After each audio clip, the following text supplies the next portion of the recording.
আপনার জীবনে সমস্ত সমস্যার সমাধান গীতার মধ্যে লুকানো আছে। যারা শ্রীমদ্ ভগবদ গীতার জ্ঞান বুঝে যাবে, সারা জীবনের সমস্ত সমস্যার সাথে লড়াই করতে পারবে। তারা তাদের জীবনের সমস্ত সমস্যা থেকে সহজেই বেরিয়ে আসতে পারবে এবং প্রতিটি লক্ষ্য অর্জন করতে পারবে। শ্রীমদ্ ভগবদ গীতাকে অনেকেই অধ্যয়ন করেন, কিন্তু অনেক লোক তার আসল অন্তর্নিহিত অর্থ বুঝতে পারে না। তাই আজ আমরা শ্রীমদ্ ভগবদ গীতার 18টি উপদেশ নিয়ে আলোচনা করব। শ্রীমদ্ ভগবদ গীতার প্রথম উপদেশ হল, কারোর সঙ্গে গভীর সম্পর্ক গড়ে তোলা উচিত নয়। যখন আপনি কারোর সঙ্গে অনেক গভীর সম্পর্ক তৈরি করবেন, তখন তার জন্যই জীবনে বেঁচে থাকতে হচ্ছে বলে মনে হবে। আপনার জীবনের সুখ দুঃখ, আপনার জীবনের সমস্ত খুশি সেই মানুষটির নিয়ন্ত্রণে চলে আসে। কিন্তু মনে রাখবেন, খুব বেশি গভীর সম্পর্ক আপনাকে কষ্ট ছাড়া কিছুই দেবে না। লক্ষ্য করে দেখবেন, আপনার জীবনের সমস্ত দুঃখ সেখান থেকেই আসে যেখানে আপনার মন সব থেকে গভীরভাবে জড়িত আছে। এক রাজার দরবারে খুব ভালো গায়ক ছিল। সে খুব ভালো গান গাইতো, কিন্তু সে ওই রাজার দরবারের এক নর্তকীকে ভালোবাসত। এতটাই ভালোবাসত যে সে ভেবে নিয়েছিল, এবার যখনই গান গাইব আমার প্রেমিকার জন্যই গাইব, আর প্রেমিকাকে বলেই গান গাইব। তার গানের গলা এত ভালো ছিল যে দূর দূর থেকে লোক তার শুধু গান শুনতেই আসতো। একবার সেই রাজার দরবারে বাইরে থেকে বিশেষ অতিথি আসার কথা ছিল। তখন রাজা সেই গায়ককে বলল, আমার দরবারে এক বিশেষ অতিথি আসবে, তোমাকে তার সামনে গান গাইতে হবে। সেই গায়কের নাম ছিল ঘনানন্দ। সেই গায়কটি বলল, আমি অন্য কারোর জন্য গান গাওয়া ছেড়ে দিয়েছি, আমি শুধু আমার প্রেমিকার জন্য গান গাই। রাজা যখন জানতে পারল গায়কের প্রেমিকা তার দরবারের নর্তকী, তখন নর্তকীকে রাজা বলল, তুমি তোমার প্রেমিকাকে বলো অতিথির সামনে গান গাইতে, তাকে আমার বিশেষ অতিথির সামনে গান গাইতেই হবে। এবার যখন ঘনানন্দ তার প্রেমিকার সাথে দেখা করতে গেল, তখন প্রেমিকা বলল, রাজার দরবারে বিশেষ অতিথি আসবে, তোমাকে তাদের জন্য গান গাইতে হবে। তখন ঘনানন্দ বলল, আমি তোমাকে খুব ভালোবাসি, আমি শুধু তোমার জন্যই গান গাইব। তখন সেই নর্তকী বলল, তুমি যদি সত্যিই আমাকে ভালোবাসো তাহলে আমার কথায় রাজি হয়ে যাও, সেই বিশেষ অতিথিদের সামনে তোমাকে গান গাইতেই হবে। গায়ক তার প্রেমিকার প্রেমের কারণে গান গাইতে রাজি হয়ে গেল। রাজার দরবারে বিশেষ অতিথি এলো এবং ঘনানন্দ তাদের সামনে সুন্দর গীত গাইল। এবার যখন সব বিশেষ অতিথি চলে গেল, তখন রাজা মনে মনে ভাবল, গায়ক তো এখন আমার কথা শোনে না, সে আমার কথা শুনে গান গায়নি, সে তার প্রেমিকার কথা শুনে গান গাইল। আর যে ব্যক্তি রাজার কথা মানে না, রাজার আদেশ মানে না, তাকে রাজ্য থেকে বের করে দেওয়া উচিত। সেই রাজা তখন আদেশ দিল যে ঘনানন্দকে এক্ষুনি রাজ্য থেকে বের করে দেওয়া হোক। আদেশ শুনে ঘনানন্দ তার প্রেমিকার কাছে গিয়ে বলল, চলো আমরা একসাথে এই রাজ্য ছেড়ে চলে যাই। আমি তোমার কথা শুনে গান গেয়েছি, তাই রাজা আমাকে এই রাজ্য ছেড়ে বেরিয়ে যাওয়ার আদেশ দিয়েছে। সেই নর্তকী ঘনানন্দকে বলল, আমি কেন যাব এই রাজ্য ছেড়ে? রাজা আমাকে নিয়ে খুশি আছে, আর আমার যা কিছু দরকার এখান থেকে খুব সহজেই পেয়ে যাচ্ছি। তুমি শাস্তি পেয়েছ, তুমি এখান থেকে চলে যাও, আমি কেন যাব? ঘনানন্দ তার কাছে কাঁদতে লাগলো, কষ্ট পেতে থাকলো আর বলল, আমি তোমাকে খুব ভালোবাসি, তোমাকে ছাড়া বাঁচতে পারবো না, তোমার জন্য আমি সব কিছু করেছি। তখন নর্তকী বলল, তাতে আমার কি? তুমি ভালোবেসেছ তুমি জানো, আমি এখানেই থাকবো। গায়ক যখন নর্তকীর এই কথাগুলি শুনল, তখন সে ভেঙে পড়ল, সব কিছু ছেড়ে রাজ্য থেকে চলে গেল। সে ভগবানের খোঁজে বেরালো, পরে গিয়ে সে বড় যোগী হয়ে গেল। এই সংসার আপনার ভাবনার, আপনার অনুভূতির তোয়াক্কা করবে না। পৃথিবীতে যার সাথেই সম্পর্ক তৈরি হোক না কেন, সেই সম্পর্কটি যদি অতি গভীরভাবে তৈরি করে ফেলেন, তাহলে কষ্ট ছাড়া আর কিছুই পাবেন না। বাইরে সবার সাথে ভালো ব্যবহার করুন, কিন্তু মন থেকে কারো সাথে গভীরভাবে সম্পর্ক তৈরি করবেন না। শ্রীমদ্ ভগবদ গীতার দ্বিতীয় উপদেশ হল, সেই জিনিসটির সম্পর্কে বারবার ভাবা বন্ধ করে দিন যা আপনার মনের শান্তি ভঙ্গ করে। বাস্তবিক পক্ষে জীবন বয়ে যাওয়ার মতো, যত আপনি বইতে থাকবেন তত হালকা থাকবেন। যখন আপনার মনে কোনো ভাবনা একটি বিষয়ের ওপর আটকে থেকে যায়, তখনই আপনি সেখান থেকে কষ্ট পেতে শুরু করবেন। মানুষের জীবনে উদ্বেগ, চাপ এবং মানসিক রোগ তখনই আসে যখন তারা কোনো জিনিসে আটকে থেকে যায়। চিন্তা আসলে কি? কোনো একটি জিনিসকে বারবার ভাবা, এটাকেই চিন্তা বলে। যে জিনিসের ওপর আপনার নিয়ন্ত্রণ নেই তা ছেড়ে দেওয়া উচিত। যখন আপনি আপনার মনকে কোনো একটি জিনিসের ওপর আটকে ফেলবেন তখন জীবনে আপনি এগোতেই পারবেন না, একই জায়গায় থেমে থেকে যাবেন। জীবনে দুঃখ ছাড়া কিছুই আসবে না। আপনি কার জন্য এত চিন্তা করবেন? কিসের জন্য এত চিন্তা করবেন? কেউ আপনার জন্য এত চিন্তা করবে না, কেউ কখনো ভাববে না, কেউ কখনো চিন্তা করবে না আপনি কি বেঁচে আছেন, কি করছেন, কিভাবে দিন কাটাচ্ছেন, আপনি কি দুঃখে আছেন। আপনার কেউ কোনো খেয়াল রাখবে না। আপনি এই কথাটি ভালোভাবে বুঝে নিন, এই পৃথিবীতে কারো কোনো চিন্তা নেই। আপনি দুঃখিত আছেন নাকি সুখী আছেন, আপনি বেঁচে আছেন নাকি মরে গেছেন। তাই অন্য কোনো বিষয় বা কাউকে নিয়ে চিন্তা করা বৃথা। বেশি চিন্তা করে করে মানুষের মাথা খারাপ হয়, সমস্যা থেকে বেরিয়ে আসার পথ পাওয়া যায় না। যখন আপনি কোনো একটি জিনিসকে বারবার ভাববেন তখন আপনার অবস্থা জালে আটকে পড়া প্রাণীর মতো হয়ে যাবে, আর সেই জাল থেকে বেরিয়ে আসার কোনো রাস্তা আপনার সামনে থাকবে না। মনে রাখবেন, আপনি যদি জীবনে খুশি থাকতে চান তাহলে নিজের চিন্তা ভাবনা যে কোনো একটি নির্দিষ্ট বিষয়ের মধ্যে আটকে রাখবেন না। নিজের চিন্তা ভাবনাকে বয়ে যেতে দিন, জীবনে এগিয়ে যেতে থাকুন। দেখবেন আপনার মন কখনো দুঃখ পাবে না। শ্রীমদ্ ভগবদ্ গীতার তৃতীয় উপদেশ হলো, লোকের জীবনে, লোকের চোখে নিজের মূল্য খোঁজা ছেড়ে দিন। অনেক লোক বলে, আমি তো অন্য লোকের জন্য অনেক কাজ করি কিন্তু আমাকে কেউ মূল্য দেয় না।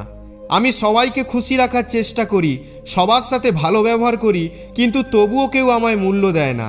কিন্তু প্রশ্ন হলো, আপনার মূল্য দরকার কেন? আপনার কারো সম্মানের দরকার কেন? আপনি যদি নিজেকে মূল্য দেওয়ার জন্য, সম্মান করানোর জন্য কারো পেছনে দৌড়ে থাকেন, তাদের খুশি করার জন্য, তাদের মুখে নিজের প্রশংসা শোনার জন্য, তাদের কাছ থেকে এটা শোনার জন্য যে আপনি তাদের জন্য কি কি করেছেন, তাহলে আপনি শুধু নিজের সময় নষ্ট করছেন আর নিজেকে দুঃখ দিচ্ছেন। আপনি পৃথিবীর জন্য যতই করুন না কেন, লোক কখনোই আপনার মূল্য দেবে না, কারণ এই পৃথিবীতে কেউ কাউকে মূল্য দেয় না। মা বাবা বলে, আমরা সন্তানের জন্য কত কি করেছি, কত উৎসর্গ করেছি, নিজের সম্পূর্ণ জীবন দিয়েছি। আজ সেই সন্তানই কথায় কথায় আমাদের কষ্ট দেয়, আমাদের কোনো কথাই শোনে না। আপনি কারো জন্য যতই কিছু করে থাকুন না কেন, তার বদলে যদি আপনার আশা থাকে যে সে আপনার মূল্য করবে, আপনাকে গুরুত্ব দেবে, তাহলে এটি ভুলে যান।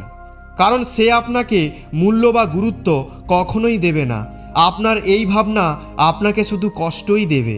তাই অন্যের জীবনে নিজের মূল্য বা গুরুত্ব খোঁজা ছেড়ে দিন। সেই লোকটি মূল্য বা গুরুত্ব দিক বা না দিক, আপনি নিজেকে মূল্য দিন। আপনি কেন লোকের পেছনে নিজের জীবন নষ্ট করবেন?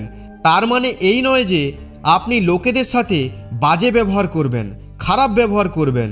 শুধু আপনি লোকেদের সাথে ততটাই ব্যবহার করুন যতটা লোকেদের সাহায্য করা যায়, ততটা নয় যতটাতে আপনার জীবন নষ্ট হয়ে যাবে। শ্রীমদ্ ভগবদ্ গীতার চতুর্থ উপদেশ হলো, দিনে রোজ নিজেকে একটি প্রশ্ন করুন, আজকে আপনি লোকেদের জন্য যা করেছেন তা করে কি আপনি খুশি হচ্ছেন, সুখ পাচ্ছেন, নাকি শুধু দুঃখই পাচ্ছেন? যদি কোনো ভালো কর্ম করে আপনি শুধু দুঃখই পেয়ে থাকেন, তাহলে সেই ভালো কর্ম করে কী লাভ? কারো ভালো চিন্তা করে, কারো খেয়াল রেখে যদি শুধু আপনি দুঃখই পাচ্ছেন, তাহলে এমন চিন্তা করে লাভ কি? যে জিনিসটা করে আপনি শুধু দুঃখ পাচ্ছেন, সেটা যদি আপনি সব সময় করতে থাকেন, তাহলে কখনো সুখী হতে পারবেন না। লোকেরা বলে, আমরা তো সত্য প্রেম করে থাকি, আমাদের মনে কোনো ছলনা কপটতা নেই। আপনাকে সত্য ভালোবাসা দিচ্ছে, কিন্তু সত্যি এটাই, এই পৃথিবীতে কেউ সত্য ভালোবাসার মূল্য দেয় না, কারো সত্য ভালোবাসার প্রয়োজনই নেই। একবার ভারতবর্ষে একটি বিদেশি পর্যটক ঘুরতে এসেছিল। সে একটি হোটেলে থাকছিল। সে দুধ খাওয়ার জন্য অর্ডার করলো। সেই হোটেলে লোক ভাবল, আমাদের হোটেলে বিদেশি পর্যটক এসেছে, তাহলে আমরা আমাদের দেশি শুদ্ধ দুধ তাকে খেতে দেব। তাই সেই দুধের এক গ্লাস বিদেশি পর্যটকের ঘরে পাঠিয়ে দিল। তার দুধের স্বাদ এত ভালো লাগলো, সে আরেকটি গ্লাস অর্ডার করলো। হোটেলের লোকগুলো আরেক গ্লাস দুধ পাঠিয়ে দিল, কিন্তু সেই দুধ খেয়ে বিদেশি লোকটির শরীর খারাপ হলো। যদিও সেই দুধটি শুদ্ধ ছিল, খাঁটি ছিল, কিন্তু সেই শুদ্ধ দুধটি বিদেশি হজম করতে পারল না। তার শরীরে শুদ্ধ খাঁটি দুধ তার হজম হলো না। এরকম আজ লোকেরা হয়ে গেছে। আপনি শুদ্ধ প্রেম দিলেও, সত্য প্রেম দিলেও সেই শুদ্ধ প্রেম কেউ হজম করতে পারে না। তাই জীবনে আপনি যাই করুন, নিজেকে এই প্রশ্নটি অবশ্যই করবেন, সেই কাজটি করে কি আপনি খুশি পাচ্ছেন নাকি দুঃখ পাচ্ছেন। যদি খুশি পেয়ে থাকেন তাহলে সেই কাজটা করতে থাকুন, কিন্তু যদি দুঃখ পেয়ে থাকেন তাহলে লোকের জন্য সে সমস্ত কাজ ছেড়ে দিন যা আপনাকে শুধু কষ্ট দিচ্ছে। গীতার পঞ্চম উপদেশ হলো, কাউকে নিজের সম্বন্ধে সব কিছু বলে দেবেন না। আপনি যদি কাউকে নিজের সম্বন্ধে সব কিছু বলে দেন তাহলে সে আপনাকে মূল্য দেবে না, গুরুত্ব দেবে না। কারণ বর্তমানে এমন কোনো মানুষ নেই যাকে আপনি নিজে সব কিছু বলতে পারবেন। আমরা অনেকে বলতে শুনেছি, জীবনে এমন কেউ থাকা দরকার যাকে জীবনের সব কথা বলা যায়। কাউকে নিজের কথা বলে দেখুন, নিজের গোপন কথা ভাগ করে দেখুন, তার বদলে শুধু অপমানই পাবেন। তার কাছে নিজের মূল্য হারিয়ে ফেলবেন। অনেকবার নিজের সব কথা সবাইকে বলা উচিত নয়। কিছু মনের কথা যদি মনেই থাকে তাহলে আপনার জন্য ভালো হবে। আর কেনই বা বলবেন? নিজের সব কিছু, এটা আপনার জীবন, এই জীবনটা আপনার। অন্য লোকেদের নিজের সম্বন্ধে ততটাই বলবেন যতটা আপনাকে ভবিষ্যতে কষ্ট দেবে না। গীতার ষষ্ঠ উপদেশ হলো, প্রতিশোধের আগুনে কখনোই নিজেকে জ্বালানো উচিত নয়। অনেক লোক নিজের মধ্যে ভেতর থেকেই জ্বলতে থাকে, বাইরে থেকে কিছু করতে পারে না, নিজের জীবনে কিছু পরিবর্তন করতে পারে না, কাউকে ক্ষমা করতে পারে না, জীবনে এগোতে পারে না। এমন মানুষ সব সময় কষ্টে ঘেরা থাকে, কারণ সে কিছু করতেই পারবে না। নিজের মনের মধ্যেই আগুন জ্বলতে থাকে। যদি কোনো মানুষ বা কোনো কথা আপনাকে কষ্ট দিচ্ছে, নয় আপনি তার বিরোধিতা করুন, না হলে তাকে ক্ষমা করে দিন। তৃতীয় অন্য কোনো রাস্তা নেই। যত আপনি আপনার কষ্টকে, দুঃখকে নিজের ভেতরে চাপিয়ে রাখবেন, ততই আপনি কষ্টে থাকবেন। তাই ভালো হলো আপনি তাকে ক্ষমা করে দিন, না হলে তার বিরোধিতা করুন, যে আপনি তার অন্যায় সহ্য করবেন না। আপনি যদি কোনো কথা মনের মধ্যে চেপে রেখে দেন তাহলে কষ্ট ছাড়া আপনি আর কিছুই পাবেন না। গীতার সপ্তম উপদেশ হলো, কারোর সামনে আপনি এটা প্রমাণ করার চেষ্টা করবেন না যে আপনার অস্তিত্ব আছে। পৃথিবীতে প্রায় মানুষই নিজের অস্তিত্ব প্রমাণ করার জন্যই লড়ে যাচ্ছে। তারা বলে, তুমি আমাকে চেনো না, আমি কি জিনিস। তারা নিজের আধিপত্য দেখাতে সারা জীবন কাটায়। আপনি যদি কাউকে নিজের অস্তিত্ব প্রমাণ করতে যান তাহলে সে আপনাকে দ্বিগুণভাবে তার অস্তিত্বের কথা প্রমাণ করার চেষ্টা করবে। কেউ কাউকে নিজের থেকে কম ভাবে না, সবাই ভাবে সেই সবার শ্রেষ্ঠ। আর আপনি কেনই বা জোর করে নিজের অস্তিত্ব প্রমাণ করার চেষ্টা করবেন? আপনি নিজের কর্মে মন দিন। নিজের কর্ম দ্বারাই আপনি একদিন এই পৃথিবীতে নিজের অস্তিত্বের ছাপ রেখে যাবেন। কলিযুগে প্রতিটি মানুষ নিজেকে বড় মনে করে এবং অন্যদের ছোট মনে করে। তাই একটি কথা সর্বদা মনে রাখবেন, প্রতিটি মানুষই নিজের আত্ম অহংকারে ভর্তি, কিন্তু যে সৎ মানুষ, ভদ্র মানুষ, সে কখনোই এমন ব্যবহার করে না। তাই নিজের অস্তিত্ব প্রমাণ করার চেষ্টায় যাবেন না, নিজের কর্মে মনোযোগ দিন। আপনি আপনার কর্ম দ্বারা অবশ্যই একদিন না একদিন নিজের অস্তিত্ব প্রমাণ করতে পারবেন। গীতার অষ্টম উপদেশ হলো, যে জিনিসটিকে আপনি বেশি ভয় পাবেন সেটি আপনার জীবনে অবশ্যই ঘটবে। আপনার ভয় নেতিবাচক প্রবণতাকে আপনার জীবনে আকর্ষণ করে আনবে। যারা ভয় পায় তাদের ক্ষতি হয়েই যায়। আর যেই জিনিসটি সম্বন্ধে আপনি বেশি ভাববেন সেটি আপনার জীবনে হবেই। তাই ফালতু ভয় নিজের জীবন থেকে বের করে দিন। যা হবে তা দেখা যাবে। যে সময় আজ আপনার হাতে আছে আপনি সেটা উপভোগ করতে শিখুন। গীতার নবম উপদেশ হলো, ভালোবাসা এবং সম্মান ততটাই করুন যতটা সে হজম করতে পারবে। যখন আপনি কাউকে অতিরিক্ত গুরুত্ব দেবেন তখন সে আপনাকে মূল্য দেবে না, নিজের অহংকারেই বাঁচতে থাকবে। তারা আত্ম অহংকারে ভাববে, আমি এমনই, তার জন্যই আমাকে সবাই এত ভালোবাসে, সবাই এত গুরুত্ব দিচ্ছে। এই সব মানুষরা আত্ম অহংকারে ডুবে আপনাকে গুরুত্ব দেওয়া ভুলে যাবে। তাই লোকেদের বেশি গুরুত্ব দেবেন না। ভালোবাসা, সম্মান সবাইকে দিন, কিন্তু এতটাও নয় যাতে আপনার সম্মান কমে যায়। গীতার দশম উপদেশ হলো, অস্থির এবং চঞ্চল মন নিয়ে আপনি জীবনে কিছুই করতে পারবেন না। জীবনে যদি কিছু করতে হয় তাহলে মনকে স্থির করতে হবে। আপনি নিজের মনের চিন্তাগুলো যত বেশি ভাববেন ততই আপনার মন অশান্ত হয়ে যাবে। আর অশান্ত মন নিয়ে জীবনে আপনি কিছুই অর্জন করতে পারবেন না। আর যত চিন্তা কম করবেন, শান্ত থাকবেন, ততই জীবনে আপনি নিজের লক্ষ্যে পৌঁছাতে পারবেন আর সেই সব কিছু অর্জন করতে পারবেন যা আপনি জীবনে পেতে চান। কারণ যারা অতিরিক্ত চিন্তা করে তারা বুঝতেই পারে না যে জীবনে কি হতে হবে। কখনো অন্য কথা চিন্তা হয়, কখনো আরেকটি কথা মাথায় আসে, কোনো একটি বিষয়ে স্থিরভাবে সিদ্ধান্ত নিতে পারে না আর নিজের জীবনের জন্য সঠিক সিদ্ধান্ত নিতে পারে না। কারণ একটি অস্থির মন কখনোই লক্ষ্যে পৌঁছাতে পারে না। তাই জীবনে যদি কিছু পেতে চান, অতিরিক্ত চিন্তা না করে মনকে শান্ত করুন। যত মন শান্ত থাকবে ততই জীবনে আপনি খুশি থাকবেন, ততই জীবনে আপনি সফল হতে পারবেন। গীতার 11তম উপদেশ হলো, নিজেকে খুশি রাখা আমাদের সব থেকে বড় দায়িত্ব। পৃথিবীর লোককে খুশি করতে চাইলে মনে রাখবেন তারা কখনোই খুশি হবে না, আর এসবের জন্য আপনি নিজেই দুঃখী হয়ে যাবেন। তাই জীবনে যদি কাউকে খুশি করতে চান তাহলে নিজেকে খুশি করুন। কথাটা বলা সহজ, কিন্তু নিজেকে খুশি রাখা মুশকিল কাজ। কারণ মানুষ নিজেকে খুশি করতেই জানে না। মানুষ নিজের খুশি খুঁজতে গিয়ে সারা জীবন কাটিয়ে দেয়, কখনো কোনো জিনিসের পেছনে, কখনো কোনো মানুষের পেছনে খুশি খুঁজতে খুঁজতেই কেটে যায়। কিন্তু সত্যিকারের তারা কখনোই খুশি হতে পারে না। তাই জীবনের প্রথমেই অন্যদের নয়, নিজেকে খুশি করার দায়িত্ব নেওয়া উচিত। গীতার 12তম উপদেশ হলো, পৃথিবীর লোকের ওপর কখনো আশা রাখবেন না। কারণ এখানে ঈশ্বর এবং নিজেকে ছাড়া কেউ আপনার সঙ্গ দেবে না। যাদের ওপর আপনি আশা রাখবেন যে তারা আপনার জন্য কিছু করবে, খারাপ সময়ে আপনার কাজে আসবে, কিন্তু যখন সত্যিকারের খারাপ সময় আসবে তাদেরকে আপনি নিজের পাশে কখনোই পাবেন না। আপনাকে নিজের লড়াই নিজেকেই লড়তে হবে, আপনাকেই সব কিছু করতে হবে। যখন নিজের সমস্যার সঙ্গে নিজেকেই লড়তে হবে, তাহলে অন্যদের ওপর কেন আশা রাখবেন, কেন নিজেকে দুর্বল ভাববেন? তাই কেউ খারাপ সময় আপনার কাজে আসবে, আপনাকে সাহায্য করবে, এই ভেবে কখনোই সম্পর্ক তৈরি করবেন না। আপনাকে সাহায্য শুধুমাত্র ভগবান আর আপনি স্বয়ং ছাড়া কেউ করতে পারবে না। গীতার 13তম উপদেশ হলো, ভবিষ্যতের চিন্তা করা ছেড়ে দিন। ভবিষ্যতে পরিকল্পনা এবং চিন্তা আপনার বর্তমানের সুখ কেড়ে নেবে। নিজের মন থেকে সমস্ত ভয় দূর করুন আর বিশ্বাস রাখুন যা হবে ভালোই হবে। গীতার 14তম উপদেশ হলো, কিছু রাস্তায় আপনাকে একাই চলতে হবে। সবসময় যদি ভিড়ের মধ্যে চলেন তাহলে আপনি ওই ভিড়ের অংশ হয়েই রয়ে যাবেন, সেখানেই সমাপ্ত হয়ে যাবেন। যদি নিজের পরিচয় বানাতে চান তাহলে লক্ষ্য নিজের হওয়া উচিত, রাস্তাও নিজে তৈরি করা উচিত। তাই সেটি করবেন না যেটা পুরো পৃথিবী করছে, বরং এমন কিছু করে দেখান যাতে পুরো পৃথিবী অবাক হয়ে যায়। গীতার 15তম উপদেশ হলো, পৃথিবীতে কখনো কারোর কাছে ভালোবাসা চাইবেন না, কারণ ভালোবাসা জোর করে পাওয়া যায় না।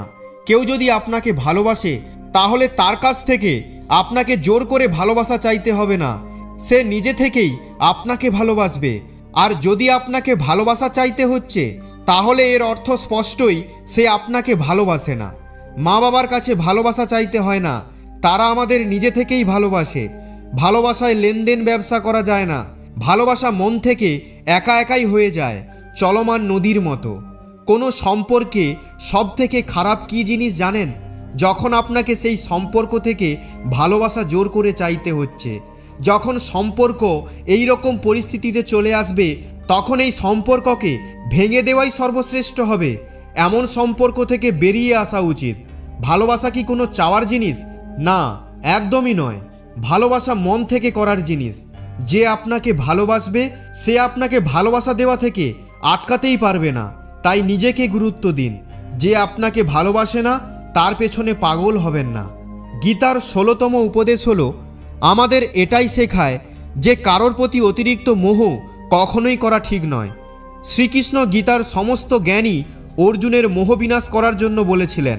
এটা মোহ যা মানুষকে সব থেকে বেশি কাঁদায়। মোহ এতটাই শক্তিশালী যে সিংহের মতো সাহসী মানুষকেও ইঁদুর বানিয়ে দিতে পারে। যে অর্জুন যুদ্ধে দেবতাদের থেকেও জিতে গিয়েছিল, সে নিজের আত্মীয় স্বজনদের যুদ্ধের সামনে দেখে তার হাত কাঁপছিল। সে কাঁদতে লাগলো। তিনি বললেন, হে কেশব, আমার হাতে ধনুক ধরার শক্তি পর্যন্ত নেই, আমার হাত কাঁপছে, আমি যুদ্ধ করতে পারবো না। এই মোহ এত কষ্টদায়ী হয়, যার কষ্ট সহ্য করতে না পেরে অনেক লোক নিজের জীবন শেষ করে দেয়, আত্মহত্যা করে নেয়। ওই ব্যক্তি ছাড়া আমি বাঁচতে পারবো না।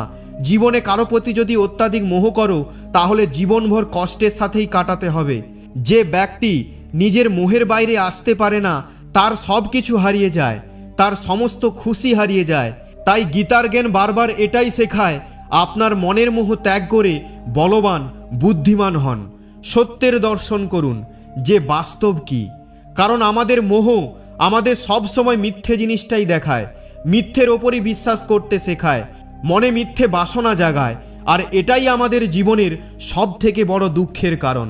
আমরাই মোহ করি, আমরাই লোকের প্রতি আশা জাগাই, কিন্তু বাস্তব পক্ষে সত্য অনেক আলাদা। সত্য এমন হয় না যেমন আমরা ভেবে নিই। কারণ মোহের কারণে আমরা সত্য দেখতে পারি না, লোকেদের আসল চেহারা বুঝতে পারি না। তাই গীতার উপদেশ আমাদের এটাই শেখায়, জীবনে যদি আনন্দ এবং প্রসন্নতার সাথে থাকতে হয় তাহলে কারোর প্রতি অতিরিক্ত মোহ কখনোই করা উচিত নয়। গীতার 17তম উপদেশ হলো, এই পৃথিবীতে যদি এসেছো তাহলে দুঃখ অবশ্যই পাবে।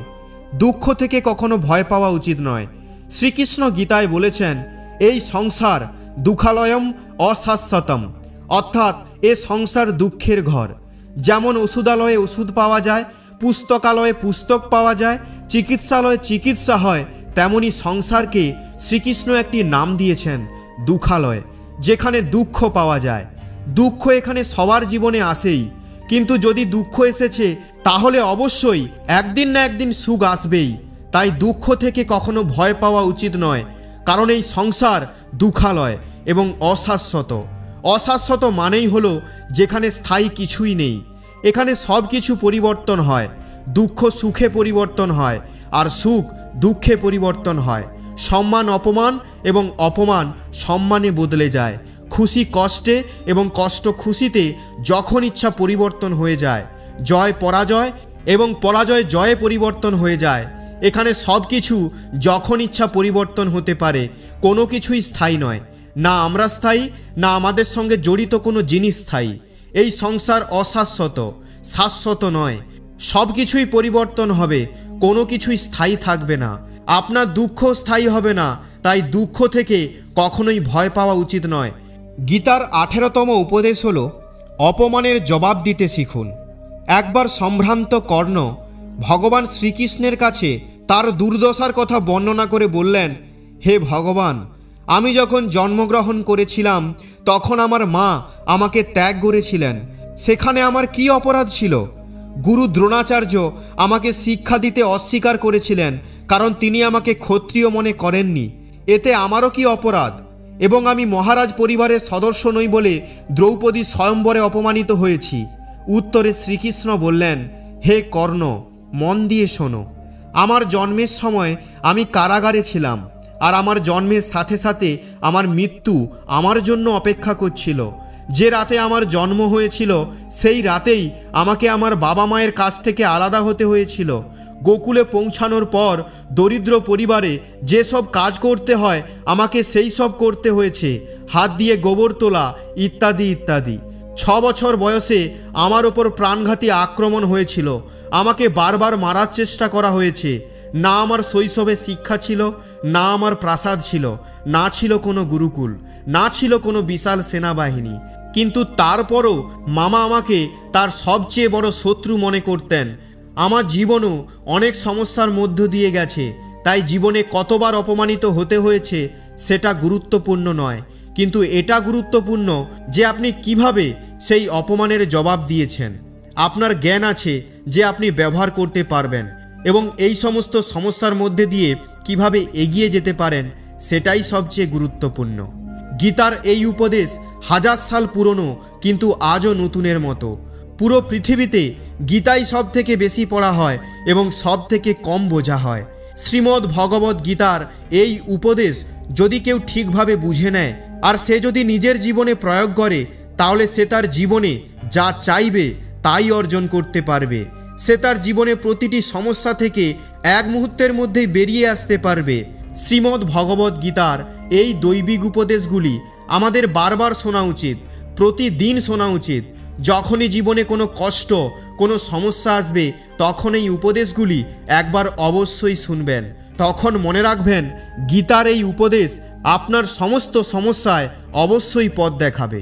যে ব্যক্তি গীতার এই 18টি উপদেশ শুনে নিজের জীবনে প্রয়োগ করবে, বিশ্বাস করুন সে জীবনের সমস্ত সমস্যাগুলি হাসি মুখে পার করে ফেলবে।